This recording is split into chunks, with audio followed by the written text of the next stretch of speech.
Oh, sorry, yeah.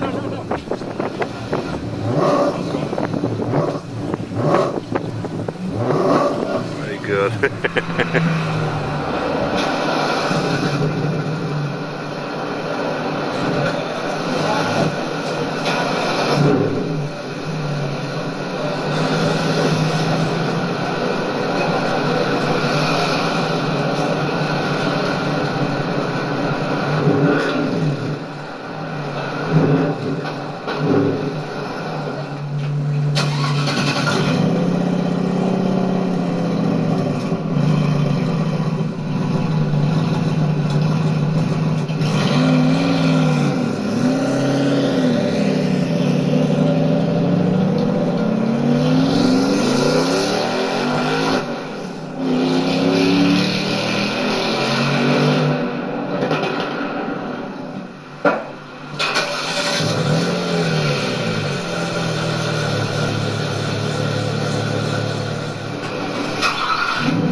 Cheers, guys. Gary Bray.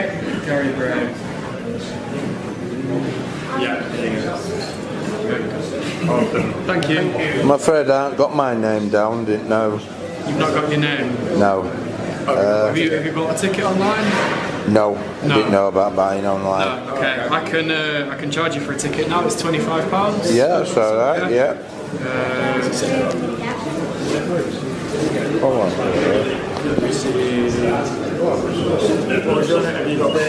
Yeah, it might be under the back of order actually.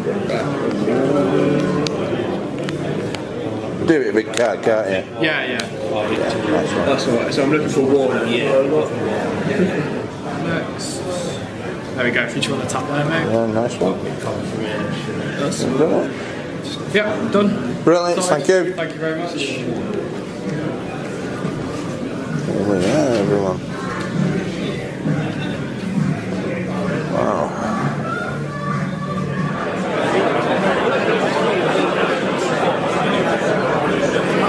Privileged to have a room full of people. When I say full, it is packed tonight. We are literally at capacity and have been for a little bit of time now, and that's not a surprise, of course. We've got a very special evening lined up for you, not least because our star guest tonight doesn't do a lot of these things, because for one thing, he's very busy. I just want to start tonight by thanking two people who, I'm not sure if they're in the room actually. Ray Jude, Roger Burkle, are you in the room? Don't think you are. Ah, there he is. So today, one of the big parts of this vision, Roger Burkle from York Motor Club, along with a whole host of other motor clubs and friends and colleagues, teamed up with Roger Burkle, Ray Jude, today to put on not only a junior navigation session, which even ended up in my 18-year-old and 11-year-old going out on a little navigational test and getting used to navigation, but got a lot of people signed up for RS competition licenses, the free license from Motorsport UK, which then ended up with people experiencing motorsport at a very grassroots level on the course that we put, the auto test course at the back. For me, there is nothing better that we can do. There's no more important mission if we're in this life, which I am and most of you are, than to get other people, future generations, interested in what we're doing. So can we please put our hands together for Ray Jude and Roger Burkle for what they did today.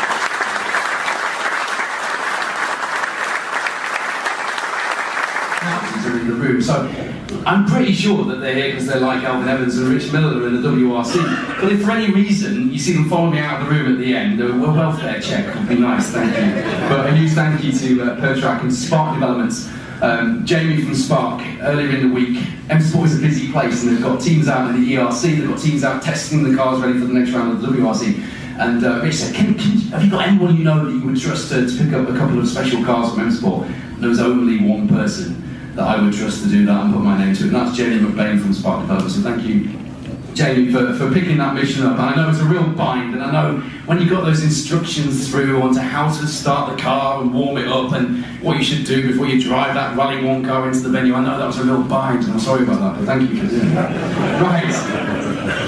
Our sport is one that, when the going is good, the nation really gets behind it, and the weight of the nation is on people's or a team's shoulders. When the going's bad, no one really hears about it. But at the moment, the going is pretty good, and the first of our guests, I'm pleased to say that Malcolm Wilson shoved their ambitions for a world title into 2027, so the weight of the nation and not on Rich Milner's shoulders this evening, but he is our first guest. It's his second time here, and he's been instrumental in tonight happening. But the second guest is a man whose, well, shoulders definitely bear the weight of a nation. Every single rally fan, every single household that knows anything about rallying is just praying for another British, and in this case a Welsh, rally champion. And I know I've got nods already in the room. Please put your hands together for Ford World Rally Team Principal Rich Milner and Toyota GR Racing WRC driver Elfyn Evans.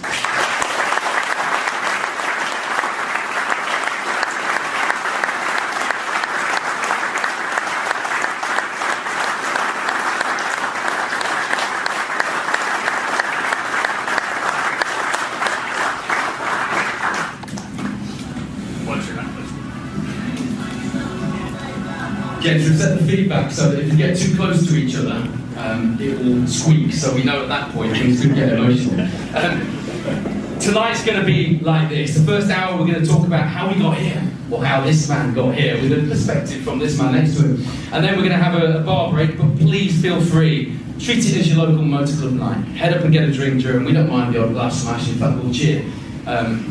Please, though, if you need to go to the loo, go to the bar, do it. But we'll have a bar break in about an hour's time. After that, we'll talk about the big one, the weight of the nation, and what's happening right now. And then we'll open up the floor to you guys as well. And we'll leave enough time at the end for a bit of a mingle as well. Elfyn, thank you so much for joining us. I know you've come straight from a Texas France in the Toyota, and it was not the nicest of journeys in this weather, but look at this audience, all these people, and all the people who couldn't get tickets are excited to see you tonight. It's a big year to the Elfyn Evans. I don't know. Is it? I'm not sure. It's just another year. Obviously, we keep doing this. Crazy job. I guess I don't know if I'm allowed to call it a job. It's not really a job, is it? But obviously, still trying to do what we can. Trying to have some fun along the way. We'll come to what you're trying to do right now, but I think it's very easy from the outside for people like me who talk about the sport, and for people who are fans, armchair fans at home, to think that it's all rosy. Dad was a British rally champion, he's got his own business, must have loads of money rolling in, and he must have not been short of money you've got through your career. Every time you want a car, you've got one. I know, because I've spoken to you about this before, that it's actually been a pretty tough road, hasn't it? Well, I don't know about tough, but I was, let's say, expected to work for it, and I had to show that I definitely wanted to do it. And you know, motorsport's always a game that unfortunately requires some investment, and actually without some kind of family links to either some kind of automotive business, some kind of link, something to help you get started is very difficult, is the reality. And I always I'm grateful for those opportunities I had in the early years, even if I didn't get everything I wanted on a plate. It's still, I was still in a lucky position. We had a family garage. I had all the facilities, all the lifts, all the tools, everything I needed to sort of, and the guidance of the workers in the dealership to help me sort of put a car together in the early years. So it's very, with motorsport is always difficult. I like to think we've done it in a fairly structured way, but the reality is that there's always some kind of expense attached to motorsport, and it's a very difficult sport to break into. But that first family link for you wasn't that structured at all, was it? Because didn't Grandad send you into the lake on a three-wheeled trike as your first ever motorsport experience, and you went straight in? Yeah, I got some instructions to go around the lake, and I ended up in the middle of it. So, yeah. How old were you? 3, I think. Yeah, nobody would have had you down for a title charge in 2025 at that point. That was not on the bingo card. From there, then, you did live in a world of rallying. You went to see your dad, obviously one of all of our heroes, yes, Gwyndath. Out on stages, nobody in rallying would have a bad word to say about him, except those that he beat on a regular basis. I'm sure even those quite liked him. What a world to grow up in. Yeah, I obviously wouldn't know anything different, if that makes sense. I followed him, of course, a bit when he was driving mostly the Formula 2 kit cars, and of course I've got a huge soft spot for those still now, but obviously followed him. But I didn't drive so much myself as a youngster. I obviously learned to drive at quite a young age. My uncle had a farm. It was my grandfather that I did a lot with at the time. He was the one that taught me to drive. at the farm. I drove tractors and all these type of things, but no karting, no racing really. Until I was about 12 or 13, there was a local band of racing. I don't know what you call them these days, but yeah, you put a 3-point harness and somewhat of a roll cage hoop in the back and move the radiator to the back, and yeah, I did a bit of that at 12, 13 for a year or so, and then I didn't really do any kind of competitive driving until I was 17 basically. Jim, I told you we'd done some circuit racing. So I remember the story you told me about when you did build your first car, which was an Nissan Micra, a car many of us started in. And you described that to me at the time as not a very exciting car to drive, but it must have been pretty exciting to be building your first rally car. Yeah, it took a lot of persuading actually on Dad to even let me enter the rallying world as such. He wasn't so keen, probably because he knew it was going to cost him a lot of money.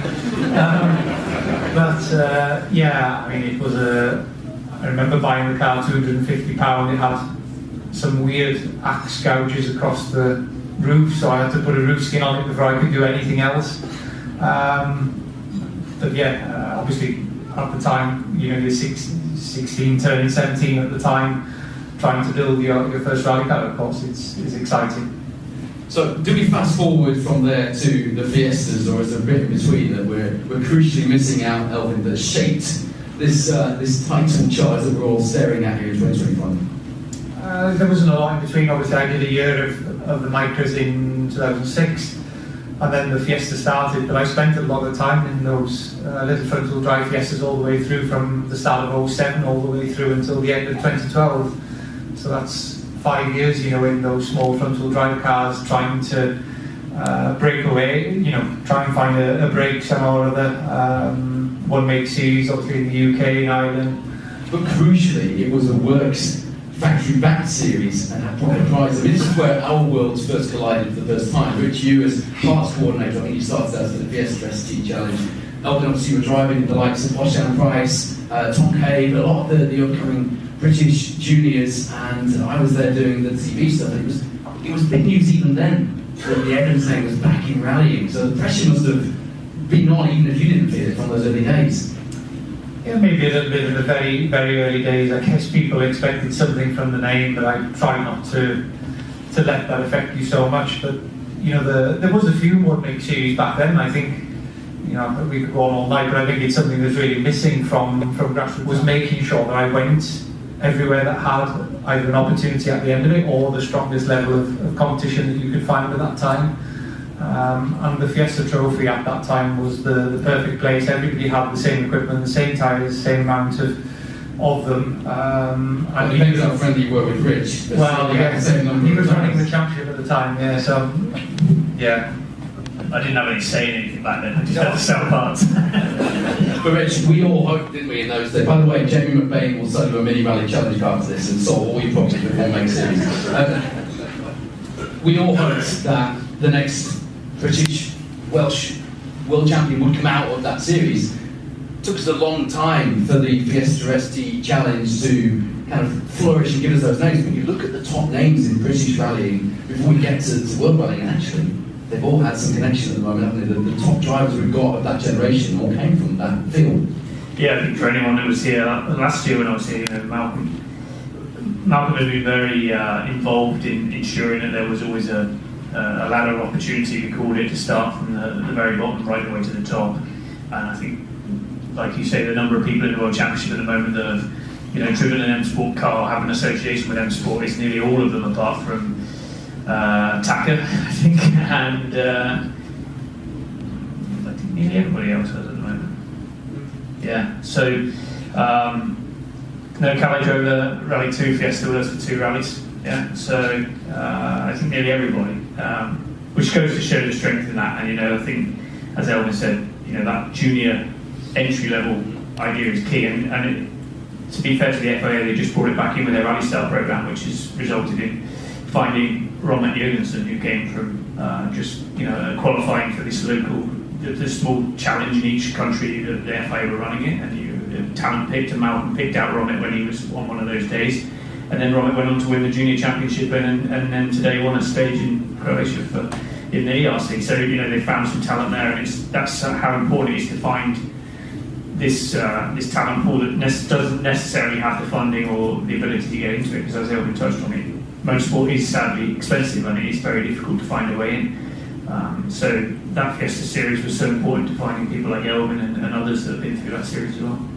That furious scribblings down the back of the room is Jim Levy writing down that Calais wrote a Rally 2 car for 2 rallies for the next quiz. At the very beginning, if you're going to go rallying, don't think that, Dad always said, I've been very lucky, I've had opportunities, but don't think any of this is coming your way. You can go, but remember to enjoy yourself. It's just a hobby. You have to work for your living. We all now say to our kids, you're not going to be the next Elfyn Evans, And it was like that, drummed in very early that, just enjoy it. We tried to do that, but obviously, you're young, you're probably quite ambitious. You can't help but not think about it, but, I think you have to stay realistic about your chances, which I think I was reasonably realistic about it back then. No, I think you have actually been very understated throughout your career. Actually, every time I've spoken to you, that's come across. At times, probably that's not against you, because you've got other people who will give you the big one and will be out there shouting about what they're doing, where you just quietly got your head down and got on with it. But there's been a lot of hard work behind the scenes. How important were the prizes in rallying for you in your early career? Because I know that was a big thing. You won series back then, you actually won something at the Asphalt Championship this year. M-Sport giving Sam Tuzel the chance to drive a Rally 1 Puma, a chance that no other championship was able to offer. But even that's not quite as tangible as the prizes that were on offer when you first started. Yeah, they were really quite crucial. In 2008 I won a couple of championships and had an unforeseen year off in 2009, which we won't get into.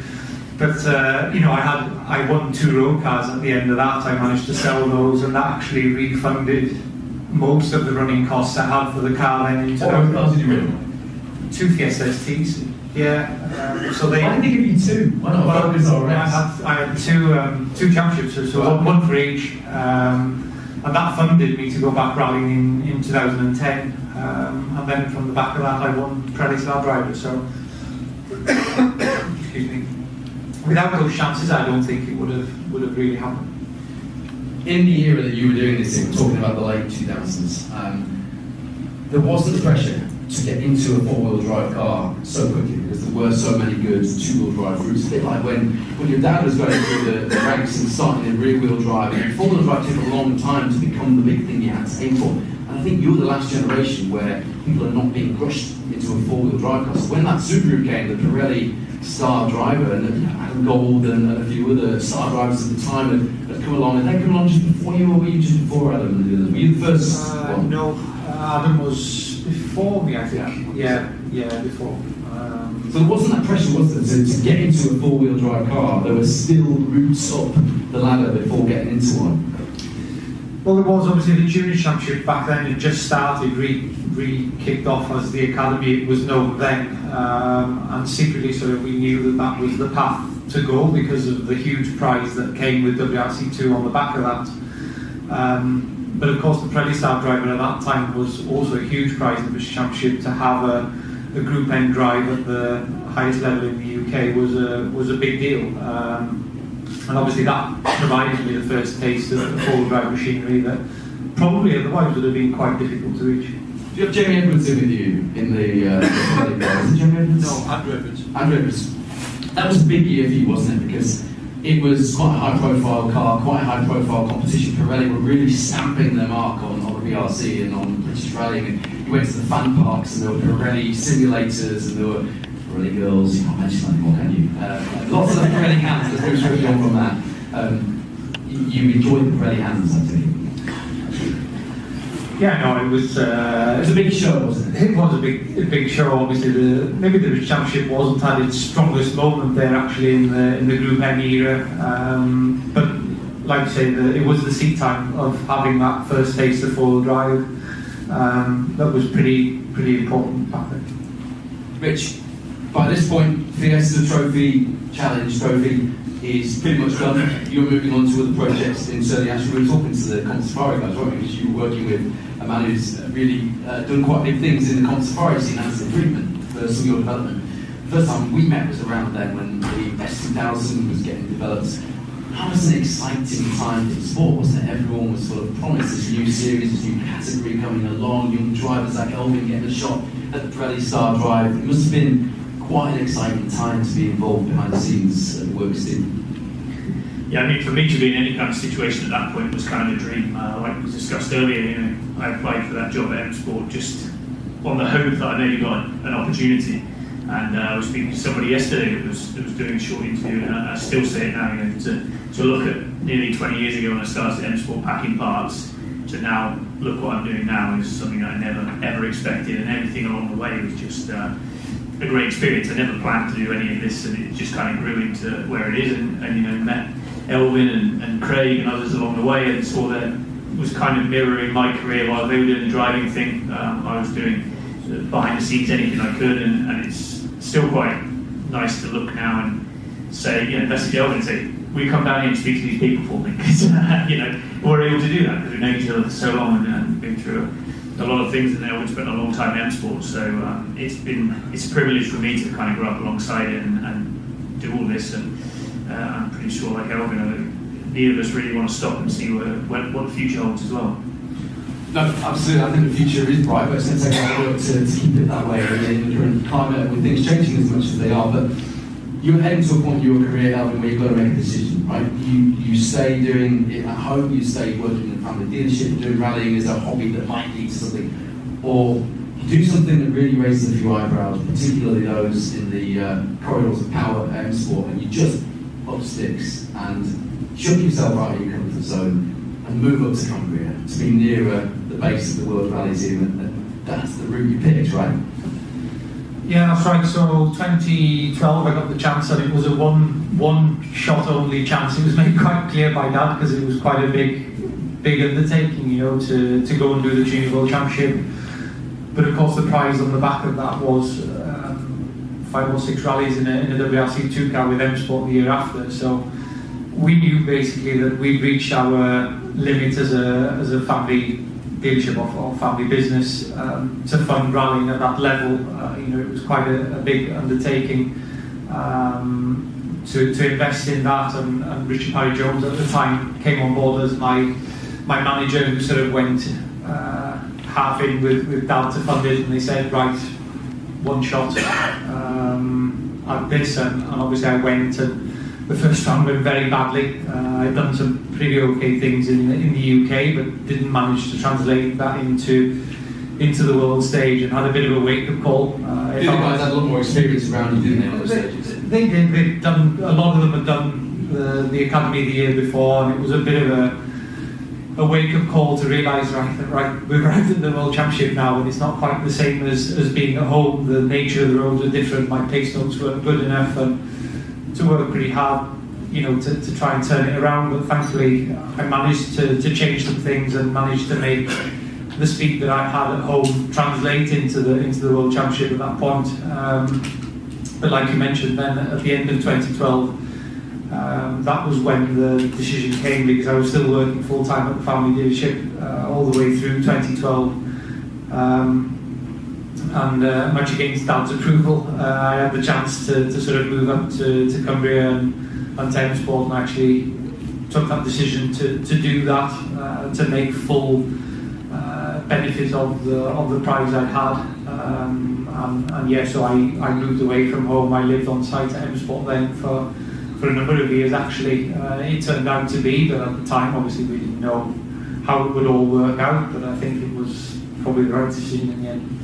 So while other drivers were working on their social media and you know, putting out profiles of, you basically made an absolute nuisance of yourself in the workshop at M Sport. You were involved as much as you could be during that period, and that came to the attention. Being on site there is a huge start. Obviously training with the M Sport trainer was Barry at the time.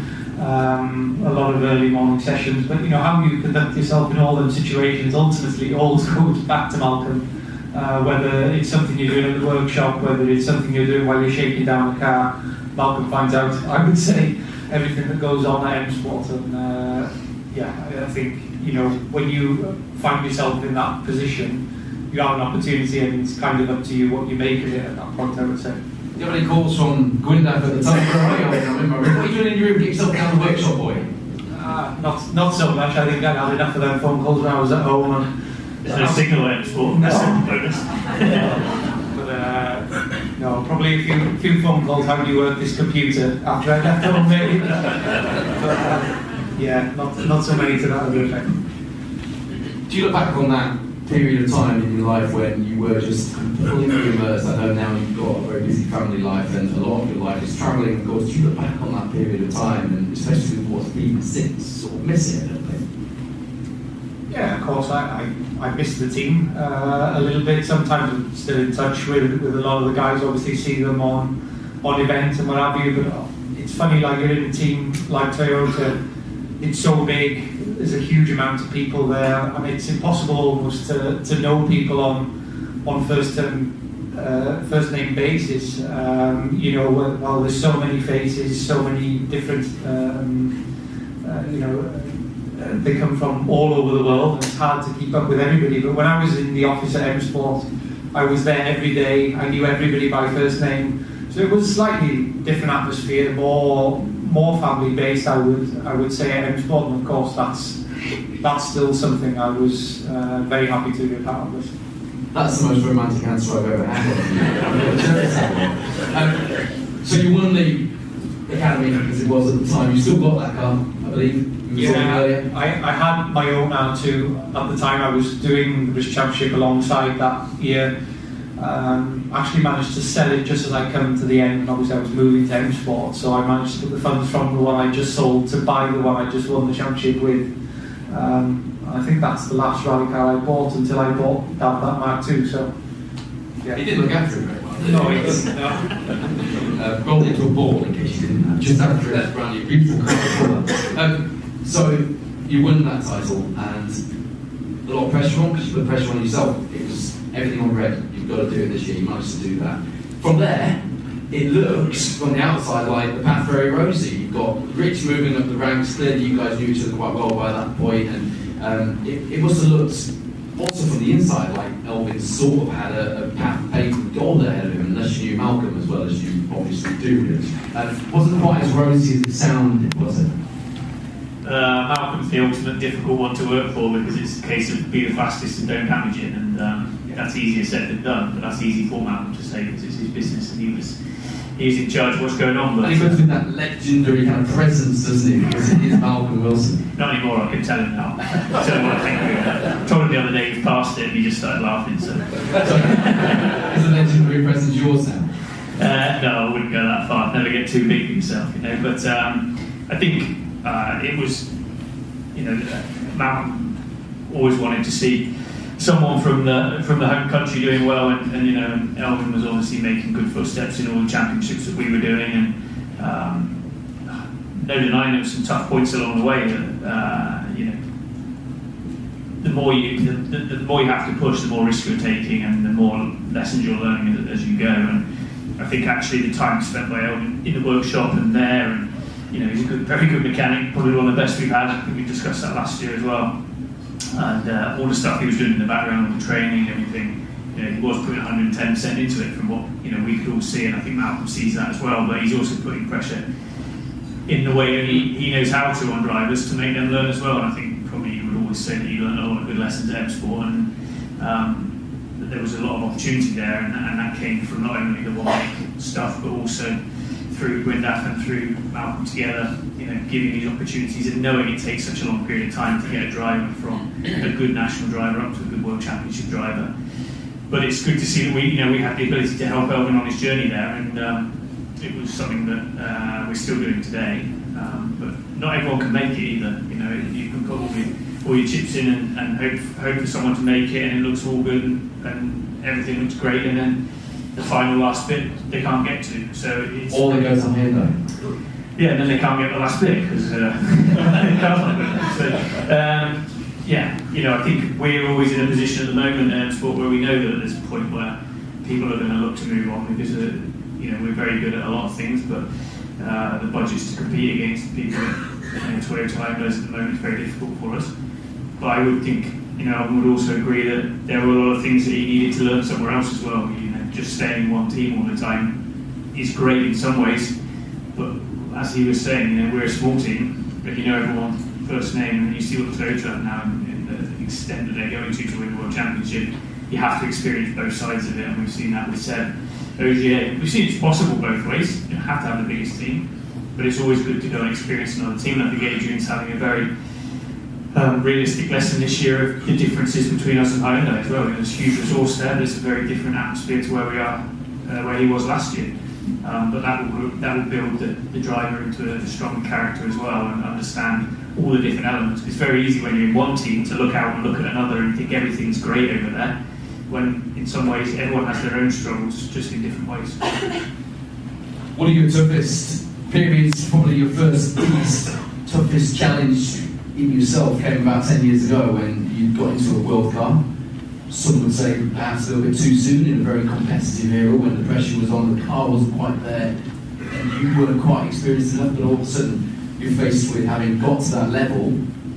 The next year, Malcolm could only offer you the BRC because they wanted to prove the R5 Fiesta at the time, wasn't it? And he might give you a shot on odd rallies in a world car. To you, that's a massive backwards step. It sounds wonderful, doesn't it, driving an R5 car for a fully funded season of sport in the BRC, but did it feel like it had gone and it was downhill from there in that moment? I know you came out the other side, but at that point, at that moment, when you sat in that meeting with Malcolm, he said, look, that's all we can offer you. Yeah, it was fairly tough, obviously. I think my first year in the championship went reasonable. 2014, I was teammates with Nico, and by mid-year there was some battles with Nico, and obviously to battle with someone with a CV like Nico Evans was pretty okay. But then we had the development of a fresh car, or some evolution of the car for 2015. A fair bit of investment, I think, from Malcolm, but it didn't really go quite so well. Two relatively inexperienced drivers in, myself and Oit at the time.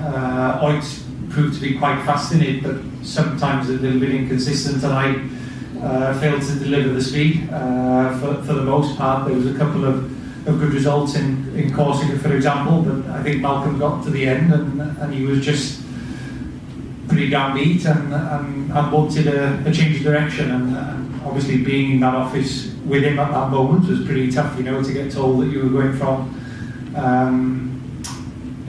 full WRC drive in the World Championship and being told, okay, I wasn't on big money or anything then anyway, but at least I was earning my way, and to be told there's going to be no salary, I'm not going to be paying a co-driver, but I have engine development coming for the R5 and I want to prove that I want to sell it, so I can give you Monty in Sweden and then we'll see how it goes. And maybe there's a DMAC car in the British Championship if you want that, but it's up to you.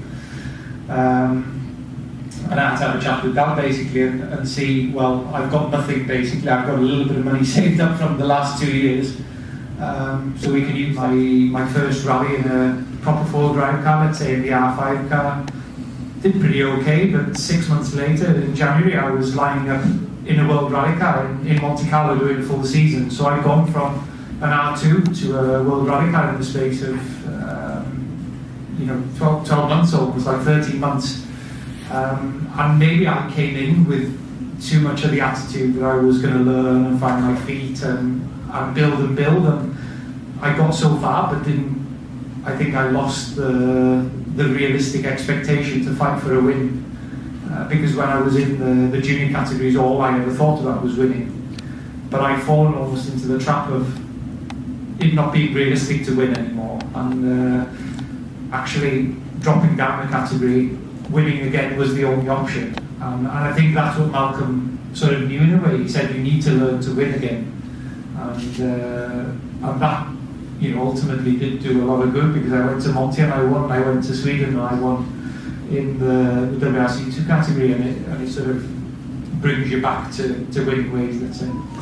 That BRC year, albeit a step down from where you had been previously, was headline news.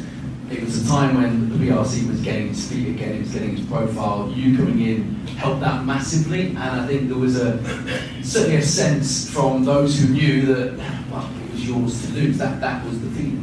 In an M Sport car with your experience, and so it proved. You know, your speed, and it was a bit like when Matt went back and did BRC, so it was far too fast for BRC, but couldn't quite fit in at WRC level, and that's where you were at that point. And at that point, I think people really felt it with you, and I think your popularity grew in that year because people suddenly got access to you. We've not seen much of you. You've done the Fiestas, you've done the R5, you've gone to the WRC. At that point, we've lost you. You know, the fans in this country you'd see very rarely. You saw you to Rally GP and that was it. A couple of seasons. But suddenly you were back. And to see the fan reaction and to see the excitement around you being back, I know it probably didn't feel that exciting to you because you just wanted to drive the car and do your job and get through that year. But that actually must have been quite a pivotal moment in your career. Yeah, I think it was in a way, because obviously it was an opportunity with DMAC, who at the time were running white in the WRC, and actually working with DMAC, working with them a bit on development stuff. Obviously, White then moved on to the World Rally team again in 2017 alongside Seb in the main seat, but DMAC also wanted to run a car, and of course the work we've done together, as well as Malcolm seeing a change in me, let's say, were all factors to getting back into a top line car.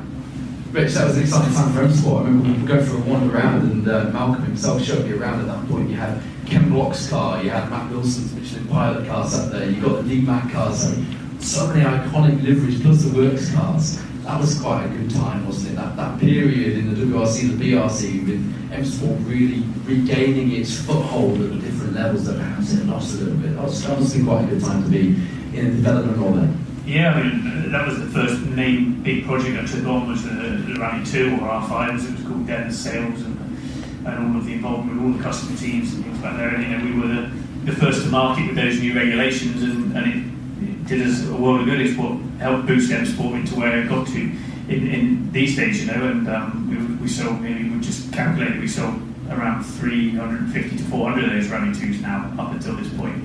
And it's the lifeblood of what M Sport is, and right at the start, to have all these different customers and all these different projects going on is really exciting. And I look back on all the people I've worked with, some very closely, some just on the peripheral, but all these people that passed through M Sport, all these liveries, I remember all the headaches of all the liveries and all this kind of stuff. But when you look back, there's so many different people you dealt with, and I think that is another good thing of working through M Sport, because there's loads and loads of routes to take.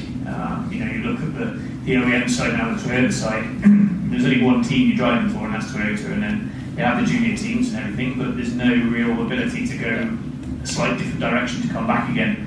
And what you said about Malcolm putting Elfyn back down again is what we did with Adrian as well, and he had a good year learning and winning again, and you get that confidence back in yourself, because it can easily be knocked out of you. I think Elfyn had the most difficult task, because you tend to listen to the critics of the sport of the country you live in, and Elfyn's got all of his friends, all of Malcolm's friends and peers and within the sport saying their view on how Elfyn was getting on to him, and that's who he's listening to and hearing to all of the time. And I think 50% of Malcolm's mind is thinking, well, they're all telling me, Elfyn, we need to move on, forget it. And I think 50% of Malcolm's going, no, there's definitely something in here, because he keeps doing well, and really wants to push home talent as well. So I think there was a crunch point for sure, and going back and then putting Elfyn under pressure to perform and then doing it really cemented in Malcolm's mind that okay, Malcolm was right all along.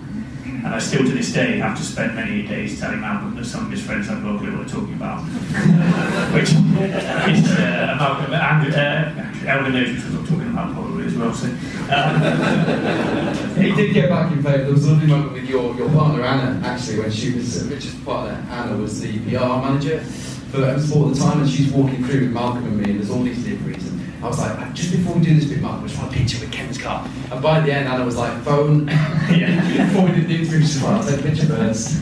Yeah, we're very lucky to have so many people come through, and like I say, I think that's one of the biggest assets we have And although we have this strong link with Ford, we have a lot of freedom as M Sport as well, and it's allowed us to do a lot of different things and have that flexibility to try different ways of doing things. And the majority of the time it works, some don't, but you just have to move on and learn from that and go forward. And Elfyn was in the right place at the right time in some respects for some elements, but ultimately, unless you could drive fast, you're never going to make it. So the talent was always there. It's a hard route to find your way to the top because you're trying to fight against there's 10 seats in the World Championship, really, and you're trying to find your way into there, and it's really not very easy. And staying there is even harder, as history shows. So you've done it. You've nailed the brief. Your dad must have been pretty chuffed. Did he stay quite close to you during that and give you pointers? And did he try and keep his distance a little bit, or was his guidance always there during that season? Mostly there. He's always been there throughout my career, whether that be as gravel crew he's done for a number of years for me, but always there in the background. But funnily enough, never really done so much on the driving side. Of course, he's quite happy to study and tell me where he thinks I'm going wrong. Still tries to this day, and then he came in the car yesterday. Actually, he was out with me there, and Scott was pushing him and said, "Go on, you should go in the car because it's important for you to understand with the tyre and what have you." And I got to the end of the verse. I don't want to go again. I don't want to take me back to service. It's very easy to comment from the outside. I told him. You said that, we don't. No, he said he doesn't want to. Yeah. You've done enough of it by that. He didn't fancy coming again. Please tell me there was a GoPro in the car. No, I don't think there was. Dirtfish would have paid a lot of money for that. So you've done it. You've done the BRC.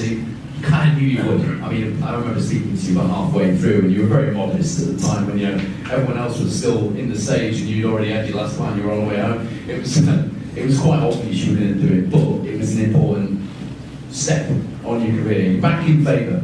Malcolm's pleased with you, and most importantly, you made some important inroads at DMAC. That was quite crucial, wasn't it, for the next season? Yeah, obviously Malcolm was the key player to put all that together, and obviously exciting.